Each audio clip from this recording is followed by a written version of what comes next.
Welcome to a Triton training video. This is one of the tutorial videos, part of the Day 1 series. It shows how to set up the dashboard display on the web interface. If you are setting up the dashboard, you must have web access, so use your favorite web browser to access the Triton whose dashboard you wish to configure. Use a password that gives you change access. If you see this attractive advertisement in the center of the status page, the dashboard is not set up. The controller has been set up to treat two cooling towers, with two sets of probes, 3 digital inputs as water meters, and 2 fluorometers on the 4 to 20s. You see their custom names in the list. But to display these devices on the dashboard, we have to go to the home screen. On the lower half of the home screen is the System Setup area. Let's start with System 1, give it the name Tower 1. And for its type, we'll choose cooling tower. We'll have a separate video on boiler setup. You have to enable it so it appears on the dashboard. And now we'll go to System 2, call it Tower 2. Choose its type as cooling tower.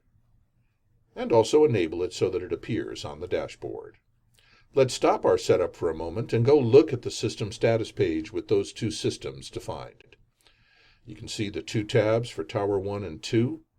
And on a cooling tower, there are 4 areas where you can place devices. There's the makeup line. On the bottom is the bleed line. Toward the middle is the sample loop. And then toward the top is the chemical delivery area. All right, now let's go put some devices in those areas. Go back to the home screen. Let's go down to the output devices, the relays that are controlling bleed valves and chemical pumps. And we'll start with Relay 1, which is controlling a bleed valve. And as you might imagine, I'll choose that be displayed in the bleed area, and we'll indicate it's for Tower 1. And we'll place it on the Tower 1 dashboard. Relay 2 is a chemical pump, so we will choose to have that displayed in the chemical feed area, also on Tower 1. Relays 3 and 4 are also chemical pumps. I'll use the magic of video editing so that you don't have to watch me go through that. And then we'll set up the relays for Tower 2 in the same way, the bleed valve and the chemical pumps, but indicate they're on Tower 2. Now let's put some input devices on the dashboards. We'll start with CTP1, the cooling tower probe. Put it on the sample loop for Tower 1. That's your conductivity, temperature, and flow switch. And then with the magic of video editing, I'll do the same thing with the pH and the ORP probes for Tower 1, and then go back and do the same thing with the sensors for Tower 2. Since they're on the sample loop, we'll do the fluorometers next. We'll indicate the Tower 1 fluorometer goes on the sample loop, and for Tower 1. And we'll do the same thing for the Tower 2 fluorometer. All that's left are the water meters on the digital inputs. These towers share a makeup line, so we'll have that put on the makeup zone, but notice for both towers 1 and 2, which is a nice feature. And then we have a water meter for each of the bleed lines.